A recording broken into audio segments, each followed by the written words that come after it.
Good morning, good morning, good morning. Good morning, Swati. Good morning. Good morning, everybody. Now I can see many of you. Again, as yesterday, I was unable to take your class because of this poor connectivity. Uh, I think it's very overcast here. Clouds are there in the sky. It's quite drizzling also in my area.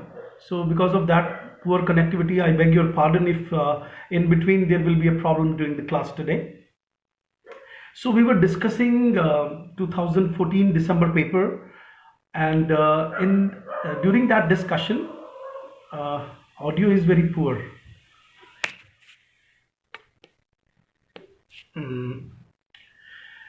You people hear me? Because somebody saying that audio is very poor today. क्या आप मुझे सुन सकते हैं? Kindly say yes if you can hear me.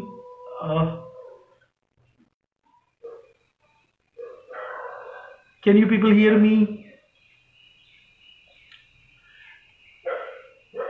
You can write yes if you can hear. Yeah, everything is okay, but I know that there is poor connectivity since yesterday. There has been poor connectivity in this area. So as I was telling you that we were discussing a paper, and we were on question number. I don't remember now which was the question number, but I think it was question number 28. And then I'm skipping certain questions, and don't worry about that, because these questions are not very important. I am skipping question number 29, which is on Pamuk, question number 30, which is all about Indian drama, and question number 31, where they are asking us questions that which writer out of the four is an Australian one, and then question number 32, where they are asking about Mulk Raj Anand. I'm skipping these questions because when I studied the whole paper, I came to know that if I discuss certain important texts and some important things which overall will be beneficial for you, and then there will be some benefit of discussion of this class. Clear? So now I'm on question number 34. In that question, there has been asked a question that as you all are aware about a very significant essay. Good morning, Shubhra. A very significant essay written by Virginia Woolf. So the whole concentration of my today's class will be on 2 or 3 topics, and I will be teaching you 2 or 3 poems also, so that this class can be made beautiful, okay, and meaningful also. अच्छा, एक बात बताइए आप लोग. You can tell me one thing, that how many of you have read this essay, A Room of One's Own? It was published in 1929, and it is considered to be a very, very important text, in this category of first wave feminism as well as second wave feminism, because it talks about equality of creativity also, and it talks about space, it talks about money, and how both the things are important if you really want to create an egalitarian society in the field of art also. Okay, so I'm not in the mood to discuss this essay, or A Room of One's Own, but you can write it as a homework. Those who have got the PDF, जिन students ने वो PDF ले रखी है मेरे से, जिनका भी admission, who are the paid student, आज अपनी अपनी PDF चेक कीजिए. उसमें मैंने एक बुक है जिसका जो टाइटल है वो रेड कलर में है. उस बुक में I have given you the whole detail of this particular essay. आप एक बार उसको पढ़ लीजिए, but then I will be teaching this essay tomorrow's class. Clear? Now जैसे ही हम there comes the reference of Bloomsbury Group. Okay, so आज की क्लास जो है, first of all write down in your notebooks Bloomsbury Group. Write down in your notebook Bloomsbury Group. Somebody is asking me not speak Hindi, but then there will be other students who will be asking me, so don't worry, I'll be a bit bilingual. If I speak something in English, I will translate it into Hindi for the sake of some of my students. Clear? So first of all, kindly write down Bloomsbury Group in your notebooks, okay, and write down the details of this particular Bloomsbury Group. First of all, as you all are aware that they have always been asking us questions in the exam regarding this Bloomsbury Group. Either they ask of Bloomsbury Group, or they keep asking us something, the kind of things they produced, the writers who were in this category, Bloomsbury Group. तो सबसे पहले तो आपको मालूम होना चाहिए कि Bloomsbury जो है वो एक पर्टिकुलर एरिया है. इट्स लिखो write down, it is a district in London. Bloomsbury group is a district in London. First thing. Second thing, that there were many members like E.M. Forster. You are aware that he was a member of this group. Apart from that, today I'm talking about two important other members. On which they keep asking us questions all and over again. So एक नाम लिखिए आप लोग. Write down one name. John Maynard Keynes. John John Maynard Maynard Maynard Keynes, Keynes. John Maynard Keynes. Now, what is important with this writer, and why they can ask you questions in the next exam regarding this writer? This was a member of Bloomsbury Group. Okay, number one. Number two, right on, he was an economist. These writers, who was the economist who was the member of Bloomsbury Group. You should always be aware about that Virginia belonged to a particular group, and these writers somewhere gave rise to modernism. अब आप लोगों को, you are all aware that when we teach anybody for net, we always talk about different things. Okay, and one important aspect is modernism. Clear? Modernism, as you all are aware about, that modernism is all about certain new techniques, and these techniques include, for example, stream of consciousness, interior monologue. These techniques were used in fiction, particularly where the psychology, the books of Sigmund Freud, they were in fashion, and the writers started looking at the character from a very psychological angle. Okay, so modernism is all about representing your text, representing the outward reality in a very different manner. Clear? That outward reality somehow is affected by the psychology or the subjectivity of that person also. Clear? Today I'll be talking about this writer. दोबारा बताइए मैंने कौन सा नाम लिया? Write down in your copy. John Maynard Keynes. Okay, economist ये थे. अच्छा, ये इकोनॉमिस्ट थे, तो इन्होंने क्या जिसने उनको फेमस किया? तो मालूम होना चाहिए कि एक इकोनॉमिक्स में दो एस्पेक्ट होते हैं. एक होता है माइक्रो इकोनॉमिक्स, एक होता है मैक्रो इकोनॉमिक्स. सो जॉन, जिनका मेनर्ड केनीज का नाम ले रहे हैं, ये बहुत फेमस है मैक्रो इकोनॉमिक्स में. He brought up certain things. ठीक है, और उनकी बहुत इंपॉर्टेंट बुक का नाम वो पूछ सकते हैं. They can ask you the important book written by this writer John Maynard Keynes. उनकी बुक का नाम लिखिए. द, बोलूं, should I start the name? लिखो, the general theory of employment. The general theory of employment, interest and money. It was a book written, published in 1936, and it is very, very important book. The General Theory of Employment, Interest and Money. मैं तीसरी बार बोल रहा हूँ. The General Theory of Employment, Interest and Money. The book was published in 1936. एक तो ये एक important book है. ठीक है. अच्छा, ये book क्यों important है? क्योंकि 20th century के beginning में आपको मालूम होना चाहिए कि एक खास किस्म के इकोनॉमिक्स की जरूरत पड़ गई थी, क्योंकि 1930s is famous for the great depression. लिख लीजिए, 1929 में ग्रेट डिप्रेशन आया था.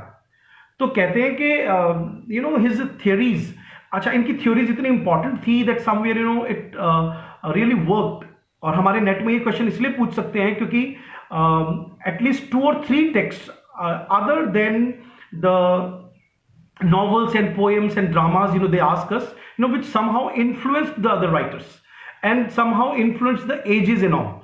Okay, so to increase the wealth, to increase employment, और कहते हैं कि 1980s तक इनकी जो बुक्स है वो पब्लिश होती रही, और he had been considered to be the very very important economist of the age. So आज की क्लास का the first important topic which I discussed with you is the Bloomsbury group.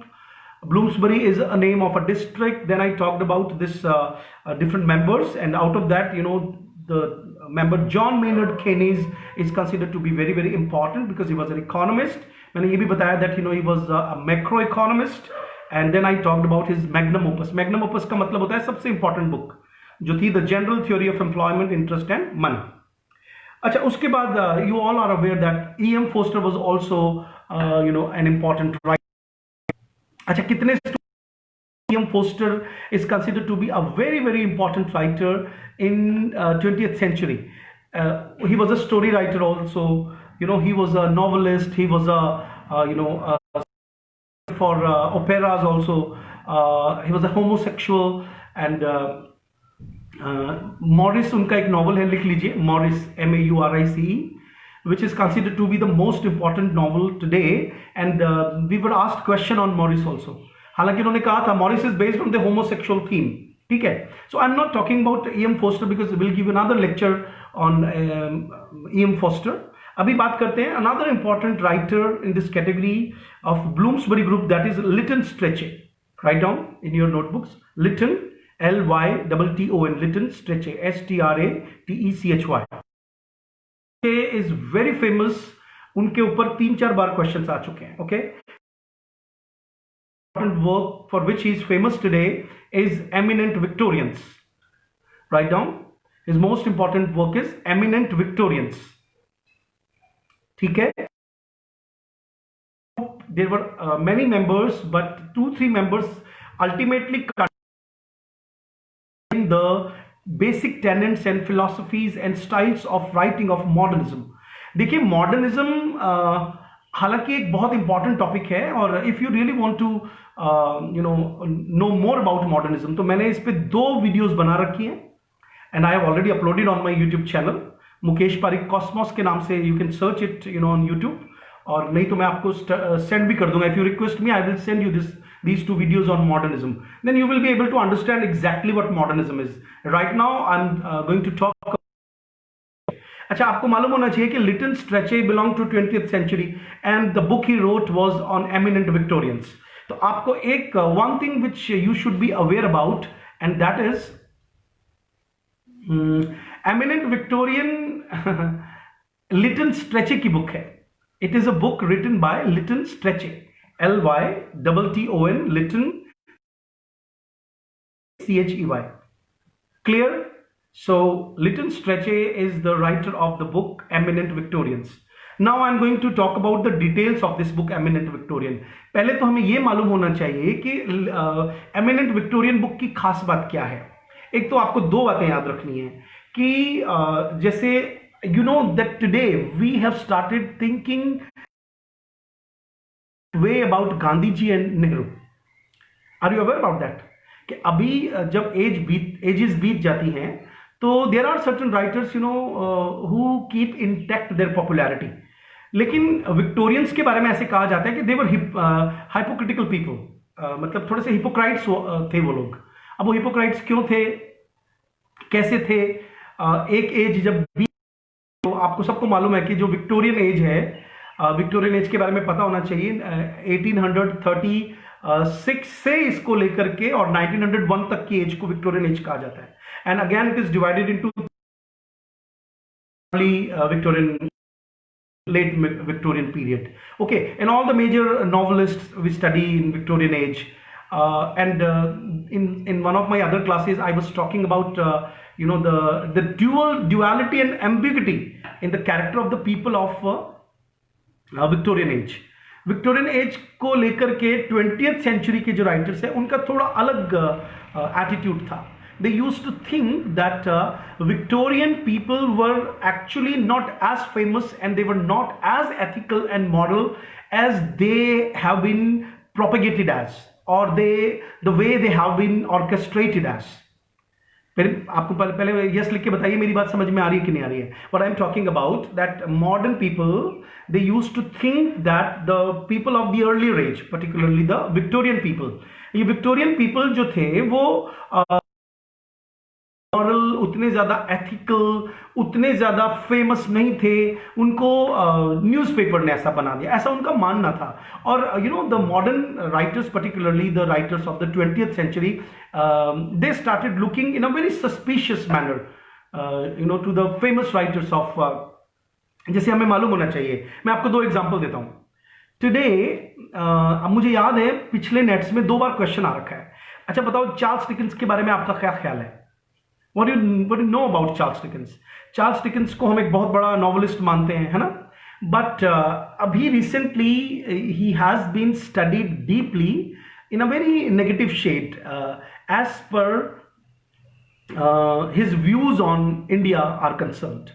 आपको मालूम होना चाहिए कि वो एक नेशनलिस्ट थे. कौन? Charles Dickens. तो वो इंडिया के बारे में, आप जब 1857 का जो म्यूटिनी हुआ था, मैं उसको म्यूटिनी कहना पसंद नहीं करता हूं, उसको हम लोग पहला रेवोल्यूशन बोलना चाहिए हमें. बट वो जो पहला mutiny English point of view से हुआ था, चार्ल्स जो डिकेंस है उन्होंने उसके ऊपर काफी, आजकल ये रिसर्च होती है कि you know these English writers, you know they were quite negative age पर, and they had their own views. मेरे पास 3 ऐसे पर्टिकुलर राइटर्स हैं. एक तो मैं टेनिसन का नाम ले रहा था, तो ये जो सीज ऑफ लखनऊ एक पोएम है जिसपे क्वेश्चन आया था, तो सीज ऑफ लखनऊ में somewhere Tennyson is looking very down upon the people of India.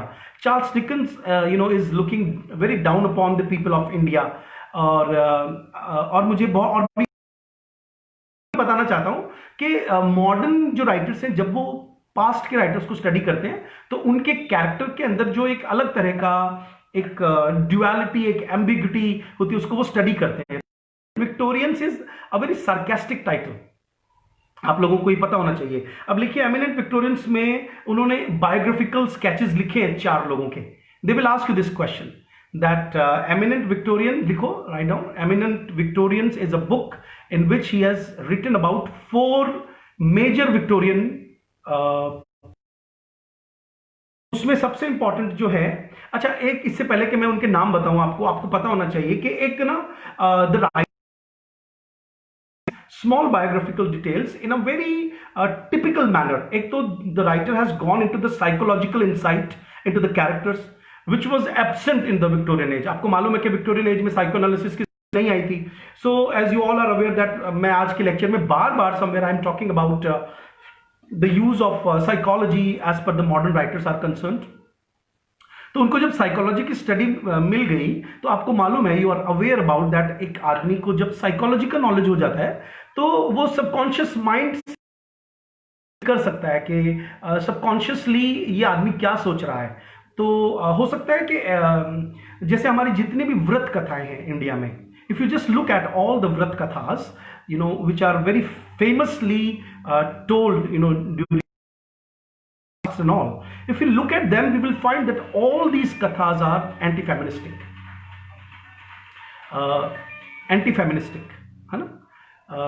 so हमें ये भी मालूम होना चाहिए कि साइकोलॉजिकल इंसाइट और साथ में 20th century का विट, these were the 2 things you know which were involved by Lytton Strachey, and then he created 4 characters. so ये वाला पॉइंट लिखिए, आप लिखिए, मैं लिखवा देता हूं आपको, लिखो. he established, write down it, he established, कौन? Lytton Strachey. he established a new form of biography, ठीक है, a new form of biography in which psychological insight and sympathy are combined with irreverence and wit.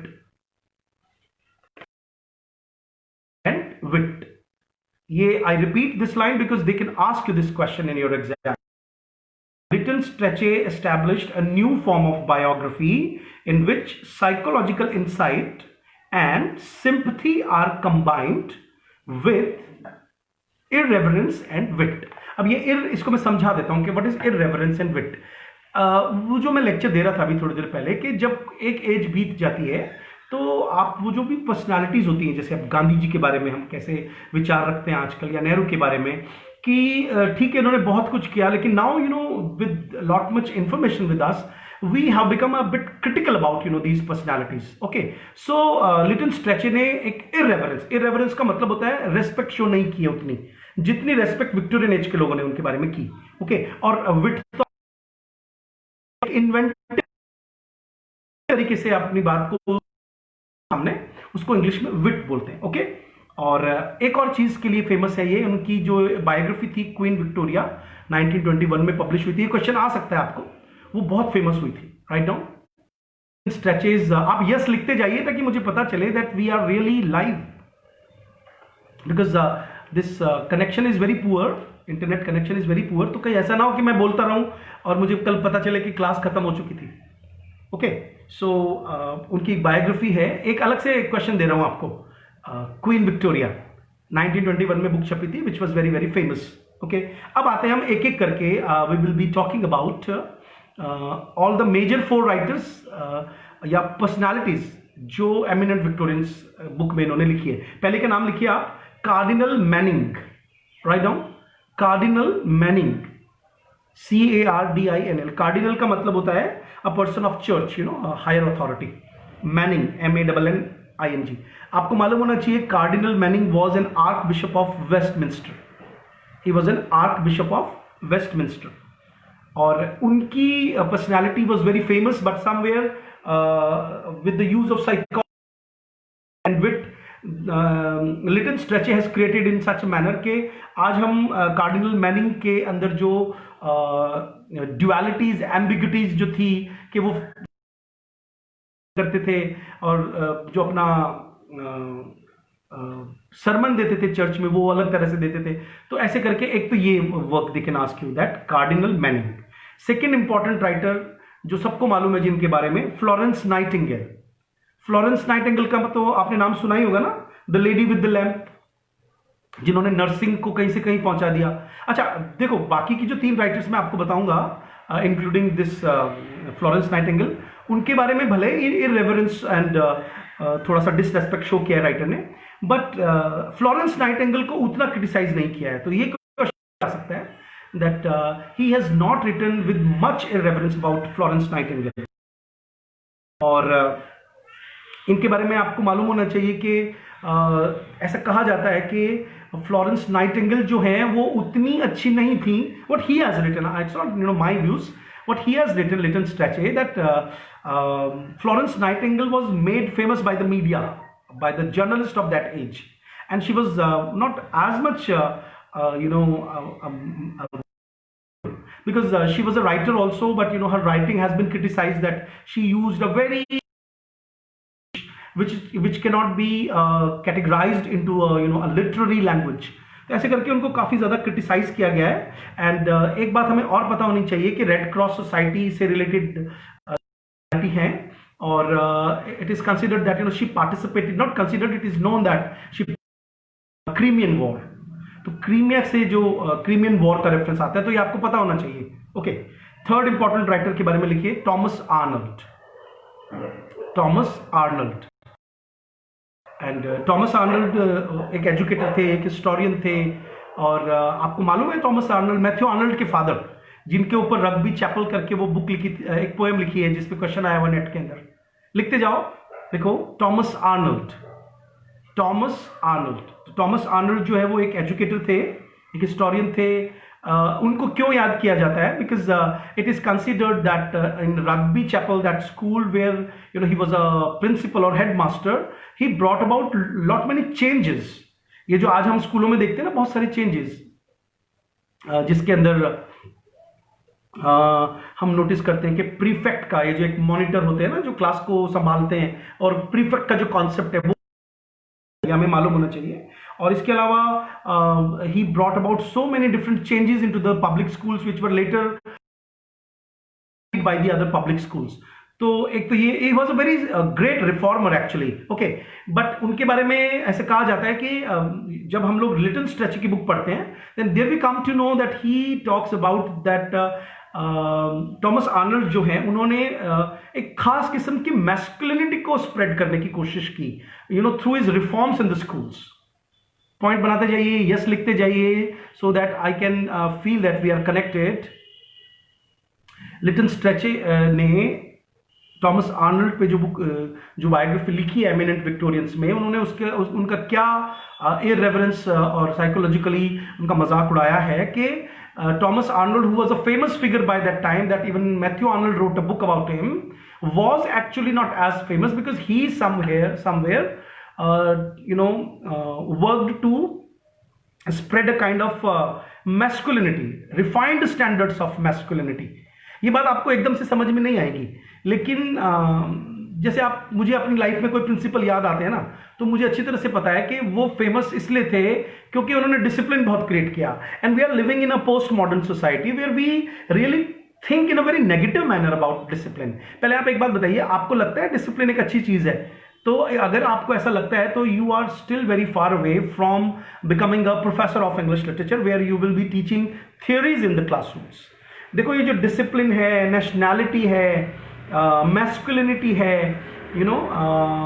बहुत सारी moralities हैं, इनको अगर हम थोड़ा सा फिलोसॉफिकली नोटिस करें तो somewhere they snatch a kind of human freedom. They snatch us from kind of egalitarian attitude which is quite natural in us. जैसे suppose I talk about the, पहले बताओ, मैं बात करता रहूं आपसे इस बारे में, आप लोग यस लिखते जाइए और आप शेयर जरूर कीजिए। मेरा इतने कहने के बाद भी जो बच्चों ने एडमिशन ले रखा वो भी वीडियो शेयर नहीं करते, मुझे बहुत दुख है इस बात का। मुझे बहुत मतलब दुख होता है कि आप लोग शेयर करना नहीं चाहते दुनिया से आपके नॉलेज को। You should share it, I think. Kindly share the video. चलिए मैं बोलता जाऊंगा। Let me talk about more about जैसे yesterday I sent certain important works to some of my latest students, जिन्होंने जो पुराने admissions वाले पुराने बैच के स्टूडेंट उनको तो ऑलरेडी दे चुका हूँ, but with the latest batches I sent some material on Foucault. कुछ ऑडियो भी मैंने भेजा था, तो एक भी मैंने आपको एक पीडीएफ दी है। पुराने वाले बच्चे डरे नहीं, उनको वो पहले दी जा चुकी सारी चीजें। आई am talking PDF you got yesterday and audios and other things. तो आपने नोटिस किया होगा कि एक फूको का जो कॉन्सेप्ट है, जो मैंने आपको कुछ इंपॉर्टेंट पॉइंट्स फूको के दिए थे कल, तो you all are aware that Foucault, Michel Foucault the French writer, he talks about discipline, moral, clinic, prison, schools, critical. हाँ, बीच बीच में कनेक्शन नहीं आ रहा है बेटा, क्योंकि एक प्रॉब्लम चल रही है। अच्छा, मैं आपसे 1 मिनट की लीव चाहता हूँ, एक इंपॉर्टेंट काम है मुझे। 1 सेकेंड में आया।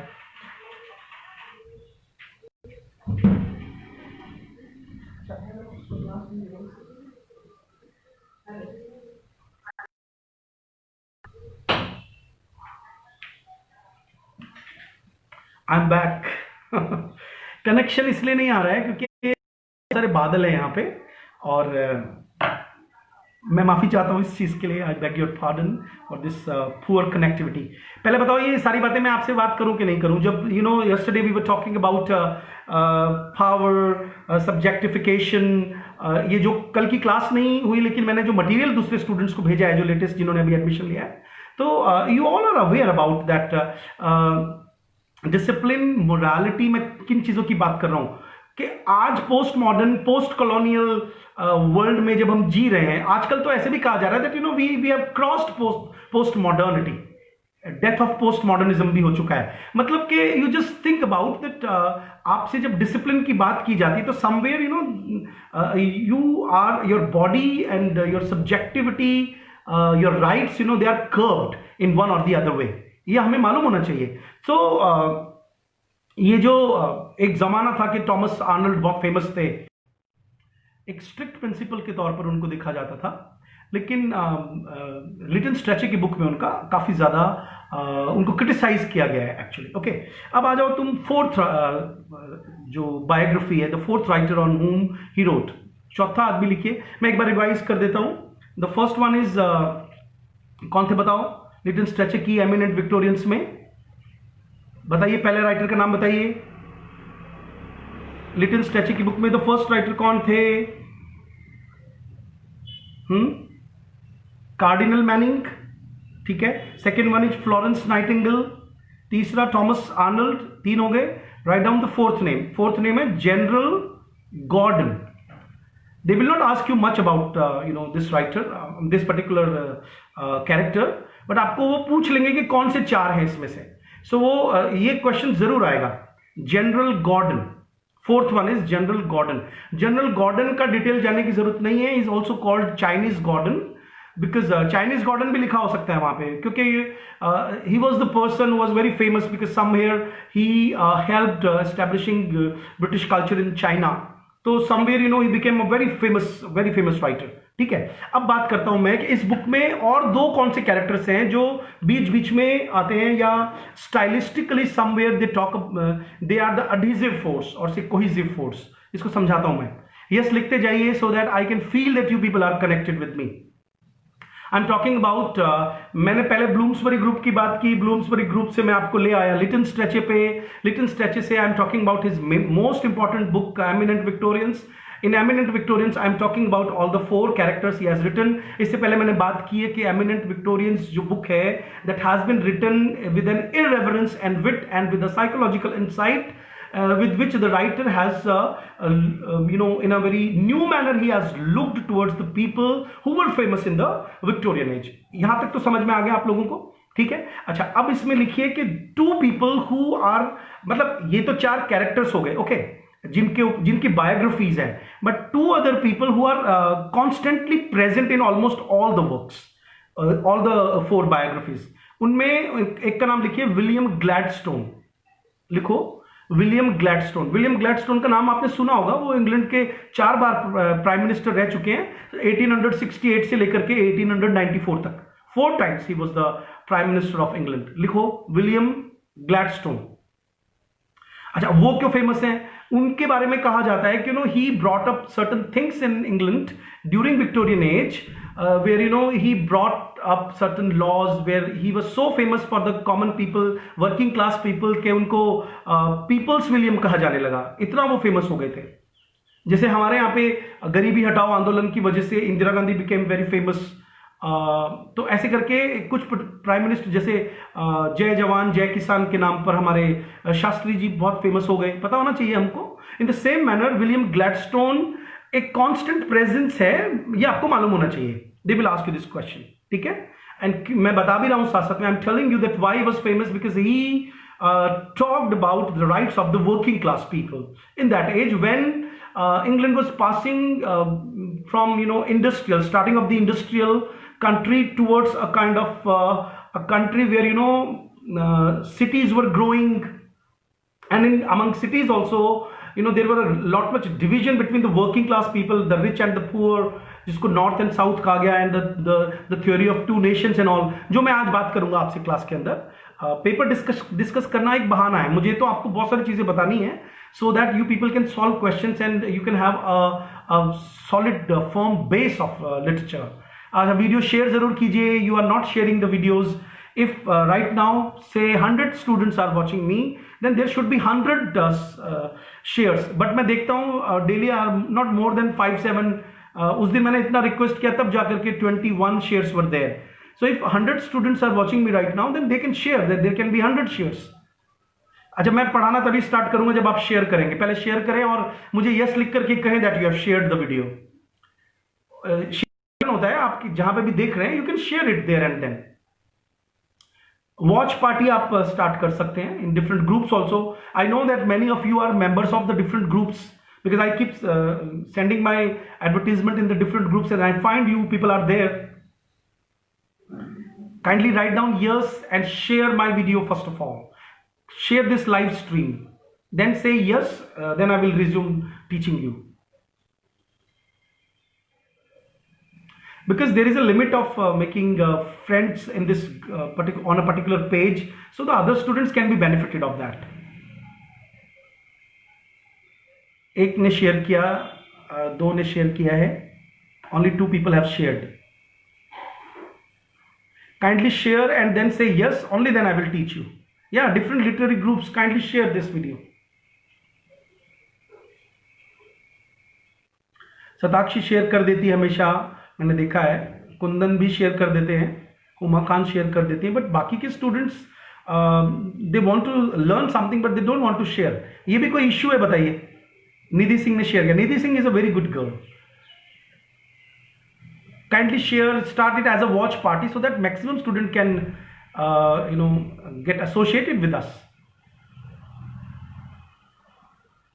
Quick, start sharing it. Share. मुझे बहुत सारे शेयर चाहिए आज. सताक्षी, अब मैं आपको जो होमवर्क देता हूं वो भी करते हो क्या आप लोग? चलिए ठीक है. शेयर करके यस लिखने का मतलब है these are the serious students who are watching us. मुझे मालूम है जो लोग शेयर नहीं कर रहे इसका मतलब है they are just visitors, they are just looking at us like okay what is going on here. They are not coming up with notebooks and pen. या Huma Khan is a good girl and boys. चलो topic पर आते हैं. चलिए बताइए मैं कौन से प्राइम मिनिस्टर का नाम ले रहा था? विलियम ग्लैडस्टोन, जिनको पीपल्स विलियम भी कहा गया था. तो ये आपको नाम याद रहना चाहिए. मैं बार बार बोलता हूं सो that you people can write it down and you can remember. And the second important name which is quite associated with this work, eminent Victorian is. इतना ज्यादा eminent Victorians के बारे में मैंने कभी बात नहीं की क्योंकि मुझे इस बार लग रहा है that they will ask you a question on eminent Victorians. अच्छा, शेयर करने से मुझे ये भी पता चल जाता है कौन रुक गया और कौन वापस से चला गया, क्योंकि बच्चे बहुत टेंशन में इस वक्त, उनको लग रहा है एग्जाम होगा. देखिए 99% एग्जाम नहीं होगा. ओके 99% एग्जाम नहीं होगा. फिर भी कल तो मैं वो ऐसे डिस्कस करने वाला हूं room of one's own, but उसके बाद में I make you I give you a kind of strategy like if exams are around the corner then क्या तैयारी कर सकते हैं. जो ऑफलाइन बैच के बच्चे हैं उन्होंने काफी पहले एडमिशन लिया, उन्होंने तो काफी पढ़ लिया था. कुछ बच्चों ने लगभग 1-1.5 महीना ही पढ़ा.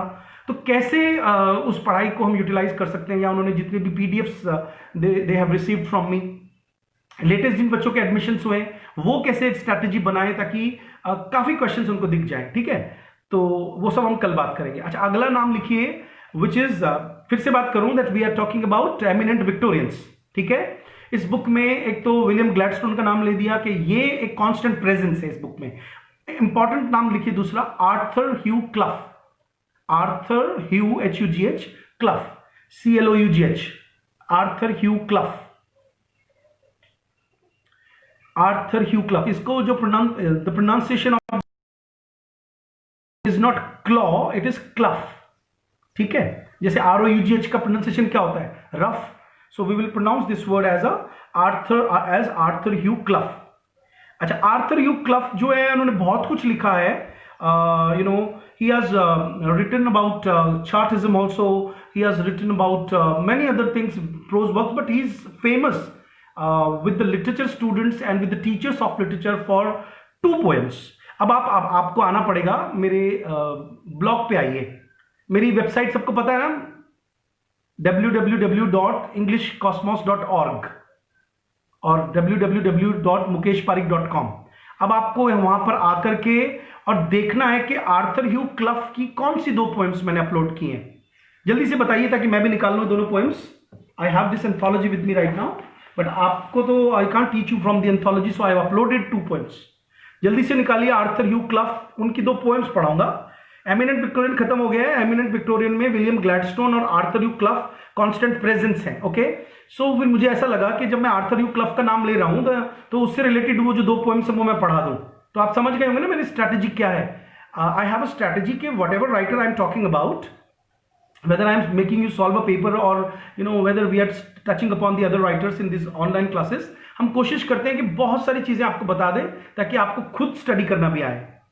Okay, so go to my website and come take another phone in your hand, go to my website mukeshparik.com or englishcosmos.org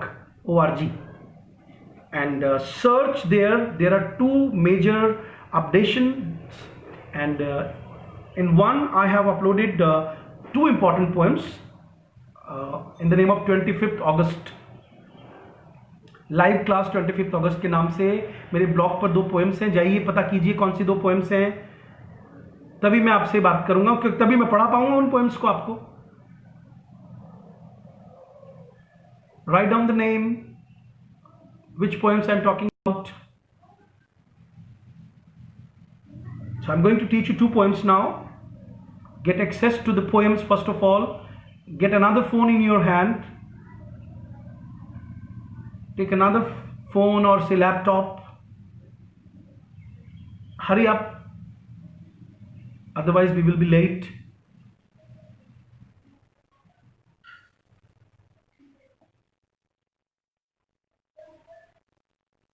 Yeah, 2 answers I've got. Swati and Bhavna. Kumkum, correct. 3 students have, it means they have access to the blog or say website of mine. Yeah, 2 poems. नाम आपने बता दिए. Why are the other students not writing? Okay. If you're not writing, it means you're not aware about my blog. Go to my website mukeshparik.com. You will find my blog there. On the blog I have uploaded these 2 poems. Okay. So say not the struggle not availeth. Say not the struggle not availeth. The writer has used a kind of political metaphor in this poem. लिखते जाओ, point बनाओ that the poet has written a political metaphor in this poem. Number 1. Number 2, this poem is world famous as a motivational poem. इसका title shows that say not the struggle not availeth. You should not say that your struggle has not given you any benefit. Availeth means benefit. Okay. सभी students आ जाइए, सताक्षी, निधि, all the other students. Yeah, पढ़िए, चलिए सब साथ साथ जोर जोर से पढ़िए, अपने अपने घरों में इस पोएम को जोर से पढ़िए so that you can remember this. This is a world famous. World famous means if you talk about any non-literary literature student also, he must have heard about this poem or she must have heard about this poem. Okay. Say not the struggle not availeth. The first line. Hindi भी करूंगा. मत कहो कि आपकी struggle ने. Not is here, N-O-U-G-H-T. This not is another meaning for or another spelling for not. N-O-T not. N-O-U-G-H-T also means 0. Okay. So don't say that your struggle has not given any fruit. The labor and the wounds are vain. Don't say that you have put your labor and your wounds which are vain. Vain means pointless. The enemy faints not. And if you have attacked your enemy, and should not say that you could not faint or you could not disturb your enemy, nor fail it, or you did not fail your enemy. And as things have been, they remain. And you should not say that in spite of your efforts the things remains the same. So again, it's a motivational poem, as I told you, written by Arthur Clough, who's a very famous writer of Victorian age. वो लिख रहा है कि आपके सारे efforts जो हैं वो बेकार नहीं जाते. Okay. Second stanza. If hopes were dupes. Dupe means जो शिकार है, बुद्धू बन जाते हैं. Prey, fallen prey. You should not feel that your hopes were dupes. Fears may be liars, and that whatever fears you had, they were liars. It may be in yon smoke concealed. हो सकता है, it may happen. Yon means there. Okay. दूर कहीं कोई चीज होती तो उसको ओल्ड इंग्लिश में बोलते हैं yon. Concealed, that all these things are concealed. Your fears, your liars, your hopes and your fears. Sorry. Your comrades chase even now the flyers. Comrades means your friends. Do not think that whatever efforts you did, simply like you flew away, or your efforts flew away, or you simply wasted your efforts, but for you possess the field. क्योंकि कहीं ना कहीं you have been there in the field of battlefield. Okay. So that's why I told you that the vocabulary is a metaphorical vocabulary for war and battle. For while the tired waves एक literary term है. Waves are never tired, so you can say the people who are sailing are tired. Okay, so transferred epithet is used here. Vainly breaking. Breaking का मतलब जानते हैं आप लोग? Do you know the meaning of breaking? देखो, लहर, wave जब किनारे पे आके और छपाक से आवाज लगाती है ना, जब किनारे पे आकर के टकराना टकराना है, तो उसको इंग्लिश में बोलते हैं ब्रेकिंग. सो टेनिसन की फेमस पोएम है ना छोटी सी, ब्रेक ब्रेक ब्रेक, लिख लो अलग से. Tennyson's very famous short poem, In Memoriam में आती है वो, break break break. So sometimes students don't understand, so English, तो उनको पता नहीं चलता कि ब्रेकिंग का क्या मतलब है. So here means for while the tired waves vainly breaking, you feel that waves are striking at the on the shore, seem here no painful inch to gain, and sometimes we feel that they are not gaining an inch, okay, far back through creeks and inlets making. लेकिन वही लहरें लगातार ऐसा लगता है कि वो टकरा रही हैं किनारों से, लेकिन वो उसके अंदर दरारें डाल देती है.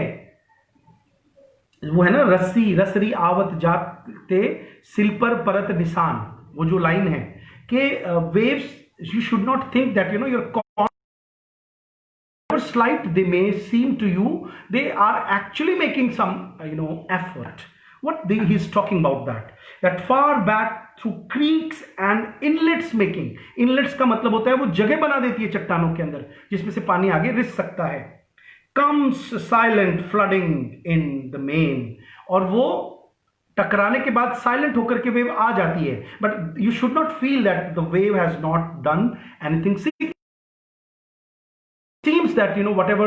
now थोड़ा सा इसका डिटेल समझ लीजिए कि this poem is about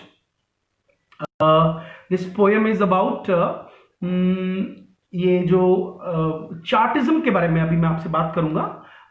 कि चार्टिज्म लिखो, एक मिनट लिख लीजिए आप, चार्टिज्म एक पॉइंट लिखो. This poem is about Chartism, clear? And the Chartism was about the male suffragette. लिख लीजिए, मेल सफ्रेजेट. मेल सफ्रेजेट क्या होता है कि जो वर्किंग क्लास पीपल थे ना, they did not have the right to vote in the Victorian age. तो ये एक चार्टिज्म एक मूवमेंट चला था जिसमें वर्किंग क्लास लोगों को अपने कॉन्स्टिट्यूएंसीज के लोगों को चुन करके पार्लियामेंट में भेजने का अधिकार मिलने वाला था. बट वो किसी तरह से, आपको पता ही है पॉलिटिशियंस कैसे होते हैं, सो ये सब हो नहीं पाया. सो उसके it was written in the wake of that Chartism, the failure of Chartism. So I think they may ask you a question that why this poem is famous. Is he talking about some war and all? So actually he's not talking about any war. He is talking about the failure of Chartism. And Chartism मैं आपको बता ही चुका हूँ, and मैं आपको Chartism का points already मेरे blog पे मैंने upload कर दिया है. There are 6 important points they asked about in the Chartism. तो अभी discuss करेंगे. Let us come to the last stanza of this poem. And not by eastern windows only, when daylight comes in the light. जरूरी नहीं है कि सुबह पूर्व की दिशा की जो खिड़कियां हैं उनसे ही रोशनी आए. As you all know, like that if you are not towards the sun और in the eastern direction, light is always everywhere. If sun has risen, it means you should not think about that there is darkness around. In front the sun climbs slow. How slowly? धीरे धीरे सूरज चढ़ता है. But westward look, the land is bright. और वो सूरज उगते उगते, अगर if you have missed the morning light, then don't worry. Even the setting sun also gives light, spreads light. तो आपको वो गाना याद होगा, धीरे धीरे नशा चढ़ता है, धीरे धीरे दुआ लगती है, तू सब्र तो कर मेरी यार, जरा सांस तो ले दिलदार, फिकर नु गोली मार दिन जिंदड़ी दे चार. पहले बताओ ये गाना याद है क्या आपको? How beautiful that song, the lyrics of that song, where the writer somewhere talks about that. हौले हौले से नशा चढ़ता है, हौले हौले से दुआ लगती है. कि if you keep praying about for someone, that does not mean that instantly the God over soul Almighty will listen to you. It will take time. Okay, so in this poem, which is a very famous poem in the world, that say not the struggle not availeth, कि ऐसे मत कहो कि आपकी struggle का कोई benefit नहीं हुआ, because slowly or steadily ultimately it will have an effect. अब आ जाइए the latest decalogue, another poem which is famous by this writer. The latest decalogue. अब मैं क्या बताऊं इस पोएम के बारे में. आपको अपने आप हंसी आएगी इस पोएम को पढ़ करके। इट्स लिखो, एक पॉइंट लिखो that this latest decalogue is about the 10 commandments, Christian commandments, and the writer has, write down, the writer has written the 10 commandments from materialistic point of view in a sarcastic manner. Video share करते रहिए। Right down latest decalogue. This latest decalogue is a poem by Arthur Hugh Clough, and in this poem the writer has written about 10 commandments. आपका एक और homework है, you should write about, जैसे कि I keep talking about different things in different classes. I always say that you should be aware about the 7 virtues, Christian virtues, 7 vices. Okay, in the same manner today it's a homework for you that you should be aware about the 10 commandments, Christian commandments. ठीक है? So the latest decalogue. Latest decalogue पढ़ना शुरू करूं मैं। Thou shalt have one God only, who would be at the expense of two. तो आपको मालूम है कि इस्लाम में और क्रिश्चियनिटी में ये कह रखा है कि भगवान एक ही है, लेकिन इसमें राइटर ने कह दिया कि Thou shalt have one God only, who would be at the expense of two. हालांकि तू 2 गॉड के खर्चे में एक गॉड रख सकता है। It means the writer has satirized here the religious values of industrialized society of Victorian age. Second important, आप थर्ड लाइन पे आ रहा हूं। No graven images may be worshipped except the currency. ये लाइन एग्जाम में आई हुई है। You should write this line. No graven images may be worshipped except the currency. तुझे कोई, क्योंकि आप बुत परस्ती नहीं कर सकते, because Christian and Islam, these Judeo-Christian religions were non-pagan. They did not worship the images of gods and goddesses. पता है ना आप लोगों को? They were pagan and they were not pagans. तो ये कह रहा है कि तुझे कोई इमेज नहीं पूजा करनी है, आइडल वर्शिप नहीं करनी है सिवाय करेंसी के, goddess of Lakshmi. So again there is a satire on the materialistic aspects of Victorian age. Swear not at all. कितने बच्चों को swear का मतलब पता है? लिख के बताओ। What is the meaning of swear? जैसे मैंने कहा किसी के बारे में that he swears a lot. What does it mean? Suppose I say that he swears a lot. What does it mean in English? क्या मतलब होता है swear का? You can write in Hindi also. I will be able to understand you. बताइए। Number of students कम दिख रहे हैं, मुझे ऐसा लगता है कम स्टूडेंट्स वॉच कर रहे हैं इस वक्त। बोर होके चले गए बाकी लोग।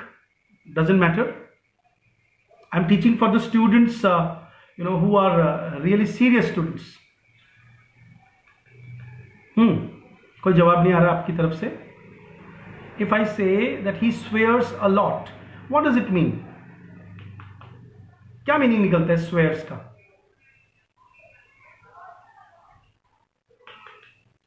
इंतजार करूं क्या? ठीक है, मैं इंतजार करता हूं।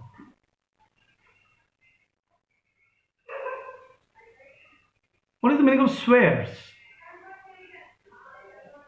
No response is coming. Correct. Thank God answer आया। गाली निकालना लिख लो। To abuse someone. No. Promise भी होता है स्वाति, बट मैं इसलिए तो पूछ रहा हूं। That's why I was waiting for your answer. कि swear का मतलब गाली निकालना भी होता है। To abuse someone. So ये कह रहा है swear not at all, क्योंकि in religious teachings it is said that गाली नहीं निकालोगे। Okay, so he says swears not at all, for thy curse thine enemy is none the worse. क्योंकि अगर हंसी आ रही है कि नहीं पहले बताओ, क्योंकि अगर आप गाली निकालोगे तो तुम्हारा एनिमी कोई तुमसे कम नहीं है, कम बुरा नहीं है। Again litotes the writer has used here. Litotes में पहले समझा चुका हूं, 2 negatives. Believe in God a lot that he is doing this.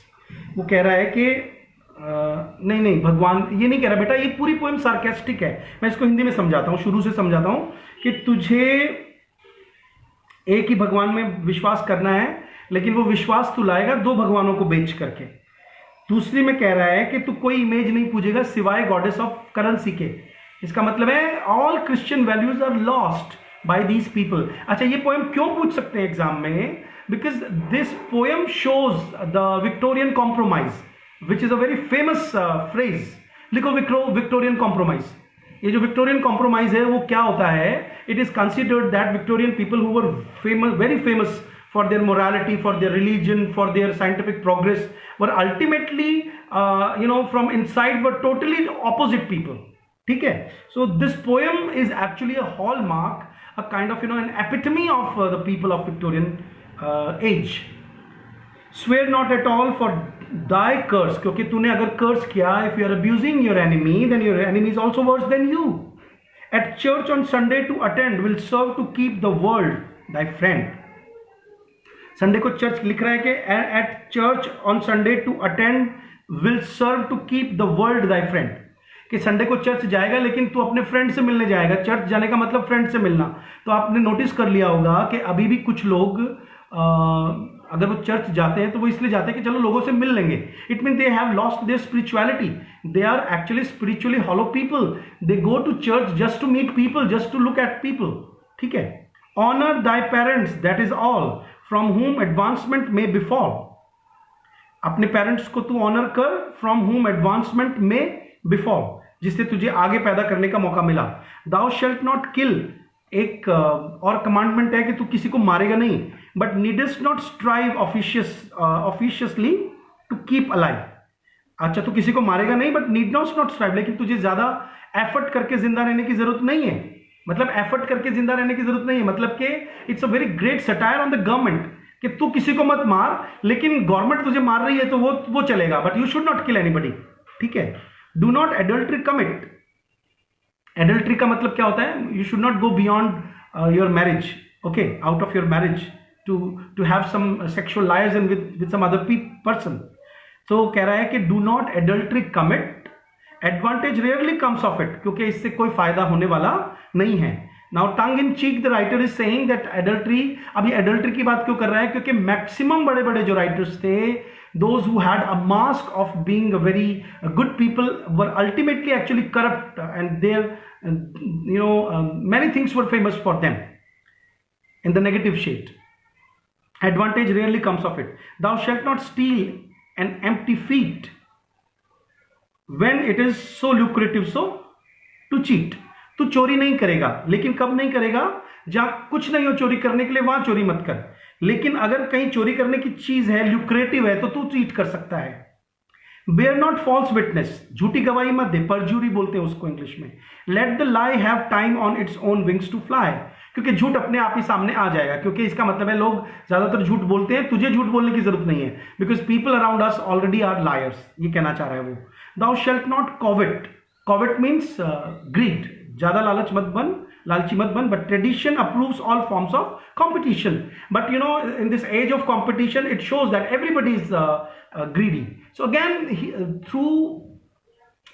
has made fun of the 10 commandments, and through the 10 commandments he has made fun of the common man in Victorian society, which was an industrial society that towards which the common man is going. ये कहना चाह रहा है वो. The sum of all is thou shalt love. पूरी poem का सारांश बता रहा है that तुझे सबको प्यार करना है. If anybody God above, लेकिन भगवान से ऊपर प्यार करना है. मतलब भगवान को नहीं करना है, भगवान को क्रॉस कर दे, बाकी लोगों को प्यार कर. At any rate shall never labour more than thyself to love thy neighbour. अब आपको पता है कि you have to be good Samaritan. लिखो एक फ्रेज, क्रिश्चियनिटी में there is a phrase famous that you have to be a good Samaritan. Samaritan का मतलब होता है तुझे अच्छा पड़ोसी बनना है. लेकिन now he has very ambiguously written this line that at any rate shall never labor more than thyself to love thy neighbor. मतलब in a very roundabout, इसको बोलते हैं circumlocution. लिखो, the writer has created a kind of circumlocutory sentence in which he wants to convey a message that you should love yourself. So he has made fun of the Christian commandment that you should love your neighbor. Instead of that, the writer says that you should not love your neighbor more than you. Okay. So these are the two poems which I taught you of Arthur Hugh Clough. And now let us talk about Chartism. आप लोग एक बार उस पे आ जाइए, इस पे आ जाइए. आप लोग देखिए चार्टिज्म का कुछ मैंने अपलोड कर रखा है क्या? Can you see Chartism? Because I will be reading something. Chartism पे आइए. Sunil, Nishad, we are reading, beta. If you are not regular, then you just listen, because in between the class I cannot answer. Okay. And at 10 o'clock daily we take a live class, and we have been discussing a paper 2014 December, third paper we are discussing, and we are on question number 34, where I started talking about Virginia Woolf, but then I started talking about different other things which were related to Bloomsbury Group. Then I talked about eminent Victorians, and out of eminent Victorians now I have come to a very different topic, that is Chartism. देखिए चार्टिज्म पे फटाफट आइए ताकि मैं और भी नई नई बातें बताऊं आपको, जल्दी से आ जाइए. I have uploaded something. Chartism मैंने अपलोड किया है ब्लॉग के ऊपर, mukeshparik.com. If you visit this website you will find my blog there. On the blog there is a latest entry, उस पर आइए, चार्टिज्म पढ़िए. पहला पॉइंट पढ़िए क्या लिख रखा है. मैंने आपको चार्टिज्म ऑलरेडी समझा चुका हूं. आप अपनी कॉपी में आज चार्टिज्म के पॉइंट्स बना लीजिएगा, इन पॉइंट्स को अपनी कॉपी में उतार लेना. Chartism was a male suffragette movement where the working class people wanted, their right for vote. तो आपको मालूम होना चाहिए कि वर्किंग क्लास लोगों को वोटिंग का अधिकार नहीं था विक्टोरियन एज में. सो दे वर फाइटिंग फॉर दैट. ठीक है, सो पढ़िए जरा फटाफट से. चार्टिज्म का पहला पॉइंट क्या है बताओ. A vote for every man 21 years of age, okay, of sound mind and not undergoing punishment for a crime. तो ये आपको मालूम है, ये आज भी एक पॉइंट है. So they raise this issue in the Chartism, first point. Second thing लिखो, the secret ballot to protect the elector. ठीक है, the second point is about the secret ballot which is again very famous. मतलब आपको अगर इसमें से if they ask you any question from Chartism और what were the major 6 points of Chartism, then you can answer. Okay. Third point, no property qualification for members of parliament to allow the constituencies to return the man of their choice. अब ये आज तक हमारे देश में तो नहीं, the property qualifications for members of parliament to allow the constituencies to return the man of their choice, कि आप अपनी पसंद के आदमी को चुन सकते हो. चौथा, payment of members enabling tradesmen, working men or other persons of modest means. Modest means का मतलब होता है गरीब लोग, to leave or interrupt their livelihood to attend to the interest of the nation. जितने भी लोग काम कर रहे हैं उनको पैसा दो, because they are working for the upliftment of the nation. If they don't get, मतलब एम्प्लॉयमेंट गारंटी हो गई एक तरह से. इसका जो फोर्थ पॉइंट है that is a kind of employment guarantee. Okay. Fifth point, equal constituencies securing the same amount of representation. This is very revolutionary at that time. आपको मालूम है कि अभी हमने क्या किया है, आर्टिकल जो आर्टिकल अभी जम्मू एंड कश्मीर में आपको मालूम होगा, तो जम्मू एंड कश्मीर में क्या चीज़ चेंज हुई है कि लद्दाख का जो कॉन्स्टिट्यूएंसी था वो जम्मू एंड कश्मीर के और श्रीनगर के इक्वलेंट था. अब वहाँ पे आपको मालूम है कि उतने लोग नहीं है, यहाँ पे पॉपुलेशन ज़्यादा है, तो वो इक्वल कॉन्स्टिट्यूएंसीज नहीं होने की वजह से एक पर्टिकुलर एरिया में मान लीजिए एक कैटेगरी के लोग ज़्यादा रहते हैं, तो वहाँ से मेंबर ऑफ पार्लियामेंट ज़्यादा आ जाएंगे. जबकि जो जोग्राफिकल एरिया है तो जोग्राफिकली वो अब डिवाइडेड नहीं था पहले, तो अब इन्होंने जोग्राफिकली इसको डिवाइड किया. तो वहाँ पे लिखा है equal constituencies securing the same amount of representation. ये एक इंपॉर्टेंट पॉइंट था. Okay. Then 6 point, annual parliamentary elections, ताकि करप्शन इंक्रीज ना हो. एनुअल पार्लियामेंट इलेक्शन होने से क्या होगा, दैट यू रिकॉल का जो वोट टू रिकॉल बैक जो हम आजकल बात करते हैं, नोटा की जो हम बात करते हैं, so somewhere these were quite revolutionary 6 points which is called Chartism. अब क्या होता है, कई बार हम लोग जब स्टडी करते हैं, मैंने देखा है बहुत सारे teachers they simply talk about Chartism, but they don't teach in detail like what is Chartism. और इसी तरह से वो क्वेश्चन पूछ लेते हैं कि चार्टिज्म के 6 पॉइंट्स में से ये था कि ये नहीं था. So you should all be aware about this Chartism. ठीक है, it's not scepticism, it is Chartism. Chart, CHARTISM, Chartism. अच्छा, अब चार्टिज्म का पॉइंट आप लोगों ने पढ़ ही लिया. अब आप आ जाइए अगले पॉइंट पे. चार्टिज्म जो था वो, अच्छा आपको कितने स्टूडेंट्स को मालूम है that it was a book also written by Thomas Carlyle. लिखो, Chartism was also a book. They can ask you this question next time, that Chartism was a book by Thomas Carlyle written in published in 1839. Okay, अब आप point बनाते जाइए. Should write down in your notebooks, Chartism is a book by Thomas Carlyle published in 1839.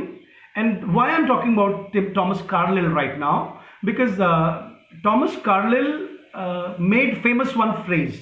Write down the condition of England question. Write down the condition of England question. It's a phrase actually. They have not asked this phrase so far in your exam, but next time they can ask you this question. The condition of England. एक phrase है ये. To those who have taken admission already, I have given them a big PDF on Victorian writers. If you go and open Carlyle there in the Victorian writers, you will come across all these things there. ठीक है? So the condition of England question. Now another important topic, that Carlyle has given us the theory of two nations. Carlyle has given us the theory of two nations. The theory of two nations. Write down. Now what are these two nations? One is the rich one, the other one is poor one. Like most of you are aware about the concept Bharat and India. आप में से कितने students को ये concept पता है कि एक भारत है और एक इंडिया है? That India somewhere, all the people who are rich and English medium taught people, public school taught people, who think in a very different manner. Okay. And there are other people who live in villages either, or those who are quite associated with the tradition. Okay, they are called the Bharat. तो ये concept जो कहाँ से आया है? The concept has come from the condition of England concept reiterated by Thomas Carlyle in Chartism. आपको मालूम होना चाहिए, Carlyle has been a constant presence in all the NET exams. कोई ना कोई क्वेश्चन वो टॉमस कार्लिल पे हमें पूछते ही हैं. फॉर एग्जाम्पल अभी जो लास्ट एग्जाम हुआ था उस पर कार्लिल पे क्वेश्चन पूछा था. आपको मालूम है कि कार्लिल हैज रिटन सार्टर रिसार्टस. लिखिए, एक बुक है इनकी बहुत फेमस, सार्टर रिसार्टस. अब Sartor Resartus is a word from Germany. Okay, German language word है. सो कार्लिल जो है वो एक सेज राइटर की, सेज क्रिटिक की कैटेगरी में आते हैं. पॉइंट बनाते जाइए आप लोग. लिखो, Carlyle is considered a sage critic. Sage critic क्या होता है? जैसे हमारे इंग्लिश लिटरेचर में मैथ्यू आर्नल्ड सेज क्रिटिक हैं, मालूम होना चाहिए हम लोगों को.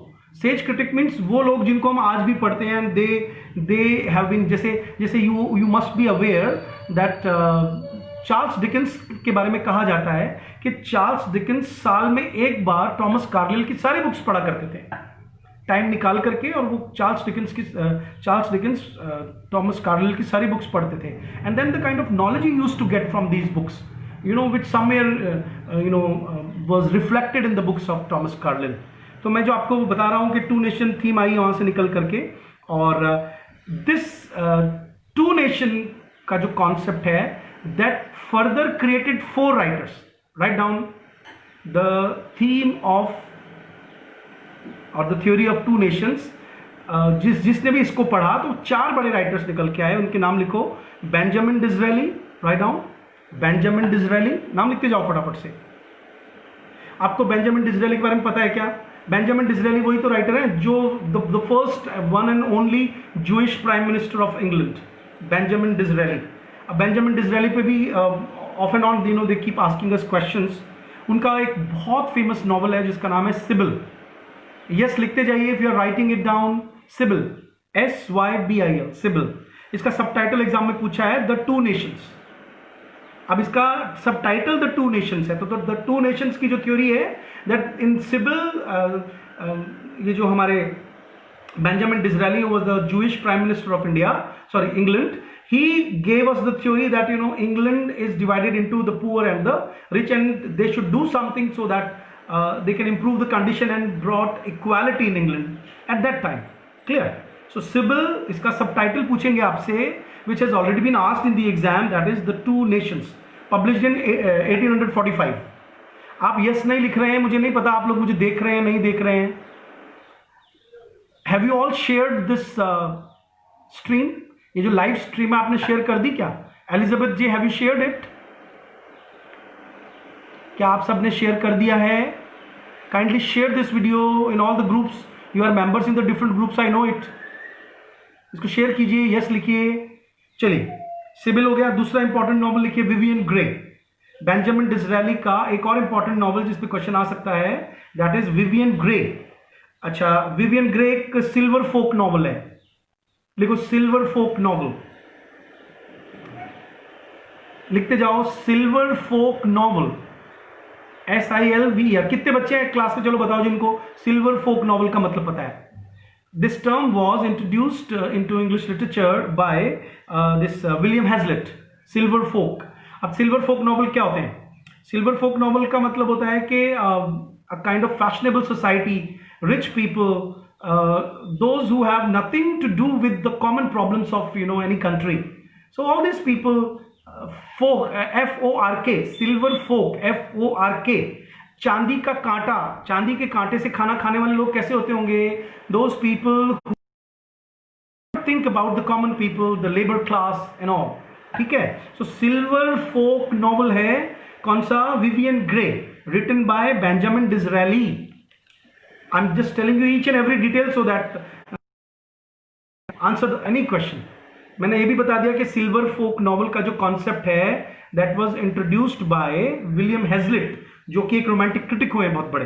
ठीक है, तो एक हो गया आपका बेंजामिन डिसरायली, जो टू नेशन थीम है, कार्लिल की जो कॉन्सेप्ट है उसको जब उसने लिखा अपनी बुक में चार्टिज्म में, तो the book was so famous and after reading that many people started talking about. चलो मैं आपको एक चीज समझाता हूं। आपको मालूम है जैसे हमारे देश में अभी जैसे ये सुशांत सिंह राजपूत का मर्डर मिस्ट्री बन गया है, मर्डर अगर है तो आपको पता है आने वाले दिनों में there will be more books on that, there will be programmes, there will be movies on this particular issue. तो ऐसे ही Chartism was a major concept जिसपे 4 बड़े राइटर्स निकल के आए। एक तो मैंने नाम बता ही दिया, डिसरायली हुए। दूसरा नाम लिखो एलिजाबेथ गास्केल, राइट डाउन। एलिजाबेथ गास्केल के ऊपर अभी पिछले नेट में भी क्वेश्चन आया था, और जो पेपर हम डिस्कस कर रहे हैं उसमें भी एलिजाबेथ गास्केल पे क्वेश्चन है। एलिजाबेथ गास्केल, GASKEL डबल L, उन्होंने एक नॉवल लिखा है मेरी बर्टन, मेरी MARY, मेरी बर्टन। मेरी बर्टन वॉज पब्लिश्ड इन 1848। मेरी बर्टन वॉज पब्लिश्ड इन 1848। उन पे जो ऑलरेडी क्वेश्चन आ चुका है that was its subtitle, a tale of Manchester life, a tale of Manchester life. Manchester, you must be aware about, a city which was famous, for cotton industry. So this novel is very famous. इसकी story आपको already I have given the PDF to the students who have taken admission.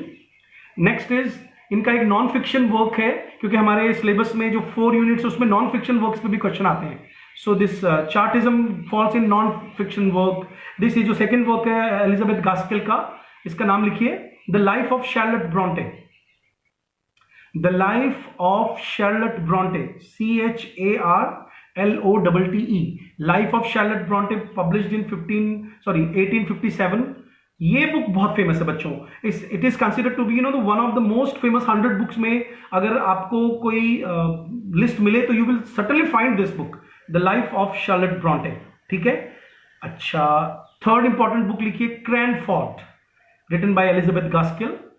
क्रैनफोर्ड को एक novel की category में नहीं आता है, but because the writer has created characters and then she is discussing characters and there is a plot, but actually there is not a systematic plot because as such there is no story. It can be taken as, I have this novel, but I don't call it a novel because many critics also don't call it a novel, क्योंकि इसमें the writer has talked about the provincial England। लिखिए क्रैनफोर्ड, जो Elizabeth Gaskell का एक important work है, 1851 से 53 के बीच में इंस्टॉलमेंट में, 8 इंस्टॉलमेंट में पब्लिश हुआ था ये नॉवल। लिखो 8 इंस्टॉलमेंट में पब्लिश हुआ था, और ये हमें मालूम होना चाहिए। ठीक है, और लिख लिया आप लोगों ने। हाउस होल्ड वर्ड्स, जो एक चार्ल्स डिकेंस की मैगजीन आती थी, उसमें ये पब्लिश हुआ था। And in this writer the writer has talked about different old customs, जो अब नहीं है या उस वक्त नहीं थे। So the writer is talking, जैसे मैं आपको एक बात बताता हूँ। चलिए एक बात बताइए कि जॉर्ज एलियट कौन है? बताइए जॉर्ज एलियट कौन है? आपको मालूम है George Eliot was Mary Ann Evans, Victorian writer, जिनका एक नॉवल है, उसका सबटाइटल है प्रोविंशियल लाइफ।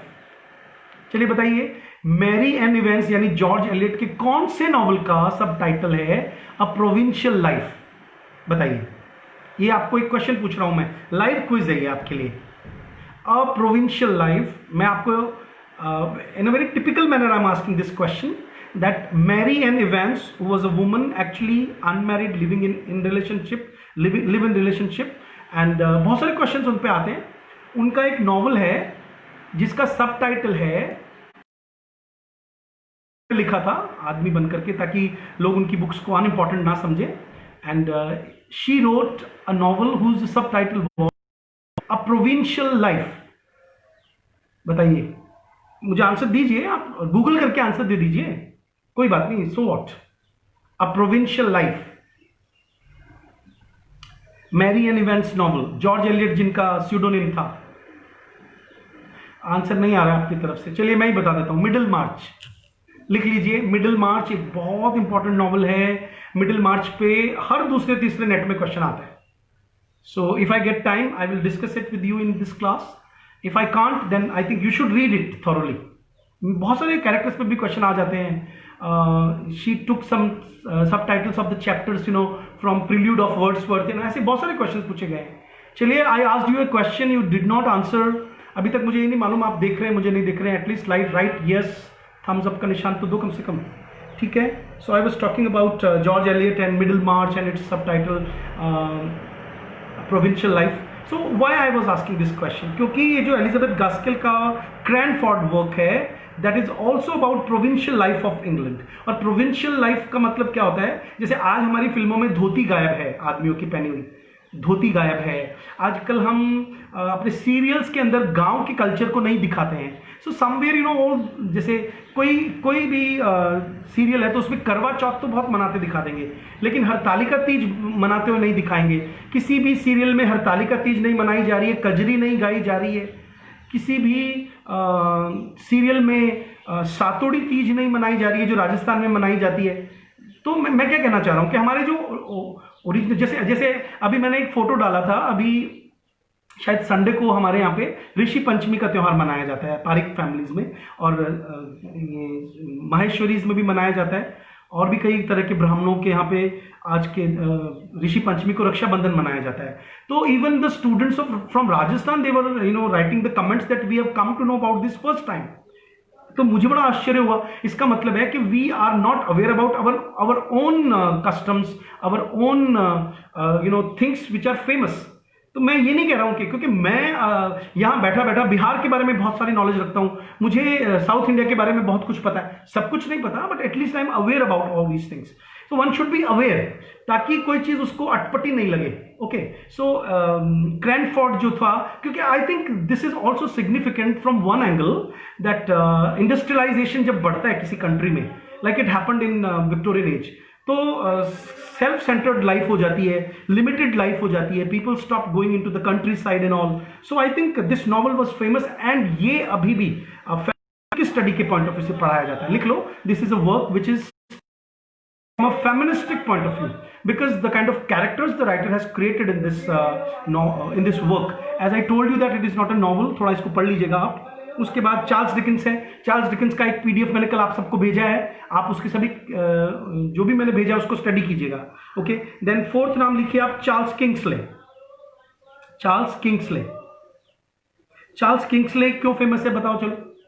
चार्ल्स किंग्सले का एक वर्क आपको पूछेंगे, उसका नाम है Hypatia, HYPATIA, write down. Charles किंगले who was influenced by, जो मैं आपको बता रहा हूं अभी, ये जो हम स्टडी कर रहे थे टू नेशन थ्योरी, उसमें चार्ल्स किंगले का नाम आता है, जिन्होंने हाइपेशिया एक नॉवल लिखा है। हाइपेशिया का सबटाइटल लिख लीजिए, new foes with an old face. New foes, FOES, foes का मतलब होता है दुश्मन, नए दुश्मन पुराना चेहरा लिए हुए, new foes with an old face. ये हाइपेशिया नॉवल है, ये आपको एग्जाम में पूछेंगे इस बार। इट इज हाइपेशिया कौन है, एक फिलोसफर है, ये लिख लीजिए आप, तो इसका सबटाइटल पूछ सकते हैं। ओके, और इसके अलावा भी इनका एक वर्क बहुत फेमस है, दैट इज वेस्टवर्ड हो। लिखो, वेस्टवर्ड हो, WESTWARD, वेस्टवर्ड हो। अब वेस्टवर्ड पे क्या क्वेश्चन आएगा, क्योंकि आपको मैंने एक बार याद है when I was talking about Walter Raleigh, तो आपको बताया था कि उन्होंने एल डोराडो ढूंढा था. He was a very risky kind of entrepreneurship उन्होंने काफ़ी शो की थी, और वो एक ऐसा आइलैंड ऑफ गोल्ड ढूंढने निकले थे.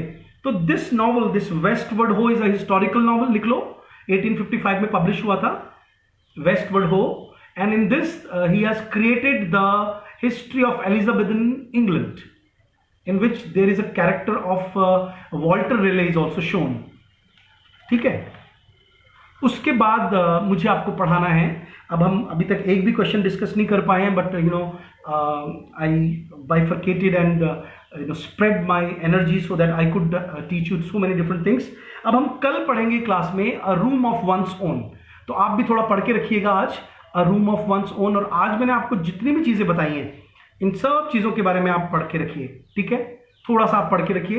अ रूम ऑफ वंस ओन का थोड़ा डिटेल, क्योंकि मैं टेक्स्ट में से इंपॉर्टेंट चीज़ें पढ़ाऊंगा. मैं आपको पता है, I will not teach you from any particular site and will not give you anything from this on surface level. I'll be going into the depth of this essay, which is the hallmark of very important. क्योंकि जो question पूछा इन्होंने, question number 34, कि Virginia Woolf ने कौन से historian की book of history का reference in the starting of A room of one's own दिया है. तो जिन्होंने अपने सिलेबस में भी पढ़ा उनको भी नहीं मालूम कि she has taken G.M. Trevelyan's history of England, जिसमें there is no reference of women and all. ठीक है, तो इसको शेयर जरूर कीजिए वीडियो को, और वेट करिए कल की क्लास का. Thank you very much.